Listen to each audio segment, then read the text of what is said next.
الناس السلبية اللي تاكل وتفطر ساعة المغربية وتجري تنزل تحت البطانية. يلا بقى كفاية سلبية وتعالي نتعلم مع بعض النشاط والحيوية وخليكي إيجابية. النهاردة هنغسل السجاد وهنعمل أكبر وليمة من أكبر كمية من السجاد في البيت. النهاردة هنغسل سجادنا في إيدينا، ولا تقولي لي بقى ودي سجادك للمغسلة، ولا هاتي واحدة تخدمك في البيت ولا واحدة تساعدك، بديكي انت وهتغسلي سجادتك بنفسك. طبعا دايما نسمع المثل اللي بيقول محدش بيمسح لي دماغي غير ايديا، وانا كمان محدش يغسل لي سجادتي غير ايديا. النهارده بالفرشه الصغيره الجميله بتاعتنا دي بتاعه الحمام، الفرشه بتاعتنا بيد، ولا هتوطي ولا هتدعكي ولا ركبك هتوجعك ولا اي حرقان في ركبك ولا كلام من ده. النهارده هنعمل بالفرشه الجميله بتاعتنا ديت. الفرشه بتاعتنا النهارده لها يد، موجوده عند اي محل منظفات. هتجيبي بقى السجاده بتاعتك وتنكنسيها كويس جدا، وتمسكيها بقى تمليها ميه كده وتشبعيها، وتبداي تنزلي عليها بالمسحوق بتاعك. معايا المسحوق الابيض اللي كنت موريهولك ده اللي انا بصبه دلوقتي دوت حالا. المسحوق ده عباره عن شامبو سجاد، ومعايا كمان الكلور الخام موجود عند اي محل منظفات. هيخليلك سجادك ده بيبرق، ولا تقولي لي بقى مغسله ولا اجهزه كهربائيه بتغسلهولك ولا الكلام ده كله. بالفرشه بتاعتك وبايديك انت نضفي سجادتك بنفسك، هتلاقي سجادك ده بيبرق وشمعه منوره. تعالي بقى اوريكي هنبدا ازاي. اول حاجه هنملى السجاده بتاعتنا بشويه ميه، وطبعا كلنا عارفين السجاد، بس المهم ان انت تعملي حاجتك بايدك، ما تعتمديش على اي حد تاني يعملها لك. هنبدا بقى ننزل على السجاد بتاعنا، نشبعه بالميه كده، وننزل بالمسحوق بتاعنا. والكلور الخام اللي احنا جايبينه بيكون كلور مركز، نسبه الكلور فيه عاليه جدا، عشان كده بياكل الوساخه اللي موجوده في السجاد كله، او اي بقع بيتم ازالتها تماما. نبدا بقى نحط الكلور دوت، نخففه في قلب جردل كبير فيه 5 مثلا لتر من الميه، ونحط عليهم كيلو من الكلور الخام. نبدأ نرشرش بقى كده على السجادة، وننزل بالمسحوق الشامبو بتاعنا دوت. ولو عندك اي صابون سايب، اي بريل، اي حاجة، انا بحب اعمله بالشامبو بتاع السجاد. نبدأ نغسل بقى كده وندعك بالفرشة يمين وشمال، خبطتين فوق وخبطتين تحت. طبعا عشان تكوني العملية عندي كانت كبيرة، لان السجاد عندي ما شاء الله عدده كتير، والمساحة بتاعته كبيرة كمان، والمقاسات كبيرة، فكنت بستعين بولادي هم اللي ساعدوني بصراحة في غسيل السجاد وشجعوني كمان عليه. بنبدأ بقى ندعك كل واحد دور شوية كده، بتطلع السجادة بص زي ما انت شايفة كده. الأماكن الفاتحة بالذات بنتك عليها كويس، والوردة كمان اللي في النص. حطيت بقى السجادتين قدام بعض، سبت الأولانية دعكتها كويس جدا ونضفتها، وسبتها منقوعة في المسحوق بتاعها حوالي 10 دقايق، على بال ما دعكنا السجادة التانية زي ما انت شايفة قدامك السجادتين قدام بعض.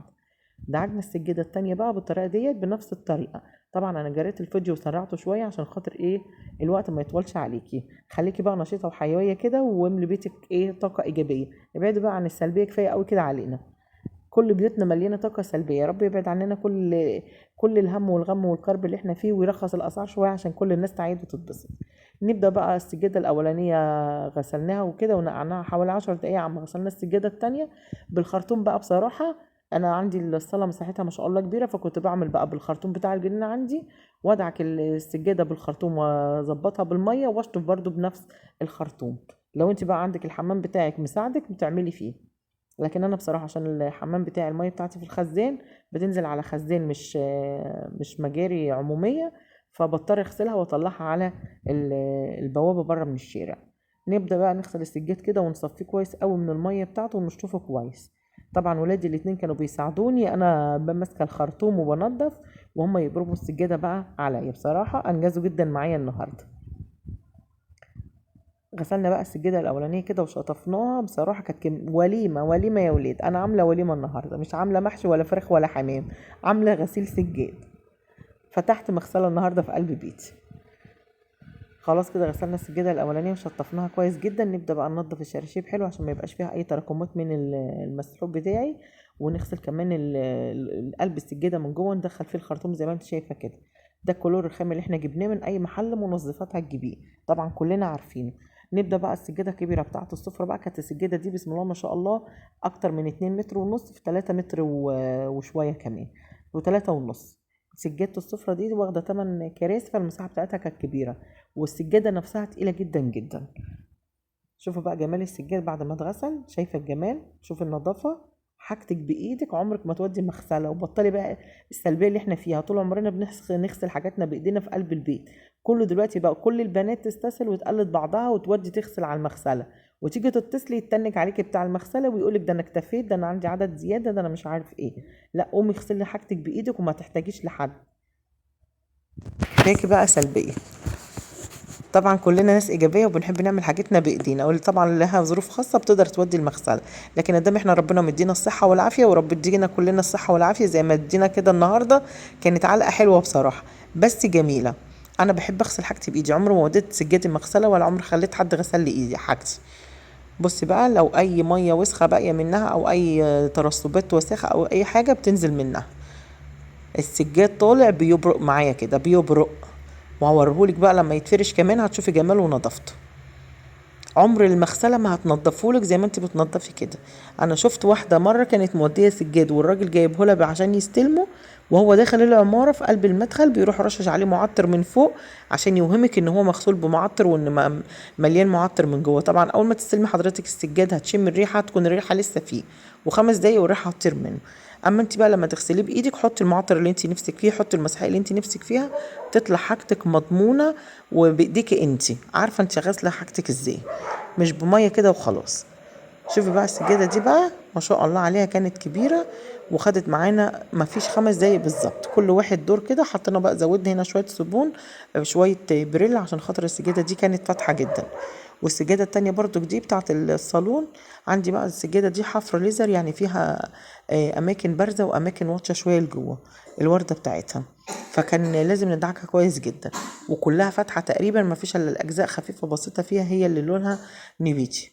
شوفي بقى الفاتح بتاعها ده كله بالمسحوق بتاعنا بشامبو السجاد ده خلاه مية مية بصراحه.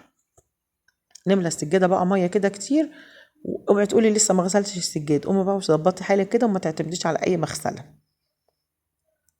شبعي بقى السجاد كده ميه وابدأي اغسلي. على بال ما اغسل واحده بكون التانية نقعتها 5 دقايق 10 دقايق وابدأ اشطفها. بصي بقى المسحوق بسم الله ما شاء الله خلى السجاد بتاعي قشطه قشطه كده. عمر ما في مغسله هتغسلهولك بالطريقه دي ابدا. بيجروا عليه المكنه بتاعته ولا بيعملوه بالخراطيم الميه المنفخه الشديد ده، ينزل بس الوساخه اللي فيه، لكن السجاد نفسه ما تحسيش ان فيه اللمعه اللي انت بتعمليه وانت بتعمليها بتغسليها بايدك في البيت. شوفي بقى جماله بسم الله ما شاء الله، والفروه بتاعته بقت باينه وناعمه تحفه تحفه بجد. طبعا بقى عشان السجاد عندي ما شاء الله اكتر من حوالي 5 سجادات او 6 سجادات غير المشايات غير الدواسات بقى والكلام ده كله، فطبعا لازم استعنت بولادي، كل واحد كان بياخد دور كده معايا، انا مره وهم مره، وحد يشطف حد يعمل، ساعدنا بعض كلنا. احنا متعودين دايما طول عمرنا نعمل حاجتنا بايدينا، عمرنا ما ودينا سجاد بره عند اي حد ولا جبت حد يخدمني في البيت ويغسل لي سجادي. بحب اعمل حاجتي بالذات، كل حاجه في البيت بايديا، عمري ما اعتمدت على اي حد. رغم ان كل الناس فاكره ان اي حد بيدخل بيتي بيحسبني ان انا جايبه حد بيخدمني او كلام من ده، لكن عمرها ما حصلت معي الحمد لله، ربنا يدينا الصحه ويديكوا انتوا كمان معايا. ابرمي بقى السجاده كده وصفيها بقى وعصوريها من الميه اللي فيها، هتبصي تلاقي لو في اي رواسب ميه مش نظيفه فيها هتنزل معاكي. السجاد بقى بسم الله ما شاء الله، شايفه الجمال. وانت مع نفسك كده في قلب البيت اتسلي، حركي جسمك كده ونشاطيه، كفايه بقى كسل. نمنا كتير قوي في رمضان السنه دي، مفيش بيت ومفيش حد اعرفه الا لما ياكل وينام ياكل وينام. طول عمرنا بناكل ونفطر وننزل نتمشى، ننزل نصلي التراويح، نروح اي مشاوير، نقضي طلباتنا، لكن ارتفاع الاسعار مخلي الناس قاعده في البيت مش حد عارف يخرج ابدا.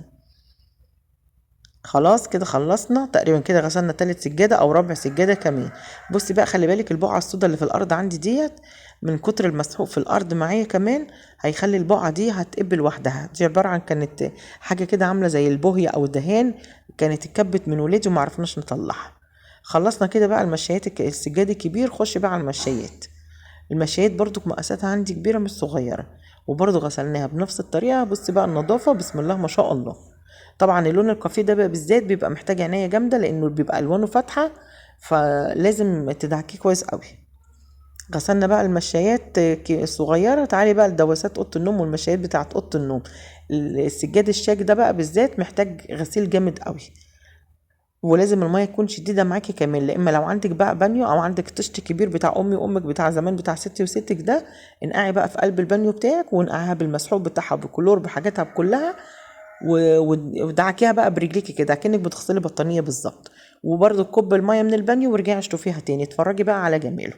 انا جريت طبعا الفيديو هنا عشان الوقت بتاعك ما تضايقيش من المشاهده معايا، ويا رب لو الفيديوهات بتاعتي بتعجبك تعملي لنا لايك وشير واشتراك في القناه يوميات رانيا حماده، واعتبرها صدقه جاريه، واعملي اشتراك في القناه وفعلي زر الجرس وضغطي عليه. بحبكم في الله. غسلنا بقى المشايات كده والدواسات ونضفناها. بص بقى السجاد بعد ما اتغسل بسم الله ما شاء الله بدأ بقى يصفي ميته. السجادة دي كانت تقيلة جدا، ما قدرناش نرفعها من الأرض بصراحة، وزنها لوحده من هي فاضية أصلا تقيلة. بصي بقى الجمال واللمعان السجاد بقى دلوقتي انا حطيته اتصفى خلاص. شايفه الجمال بسم الله ما شاء الله. عما خلصت المشايات الصغيره كان السجاد كله اتصفى. يلا بقى قومي وتحركي وتنشطي كده واغسلي سجادك بايدك. كل سنه وانتم طيبين يا رب، دايما فرحانين وفي العيد متهنيين. لايك وشير واشتراك في القناه. يوميات رانيا حماده.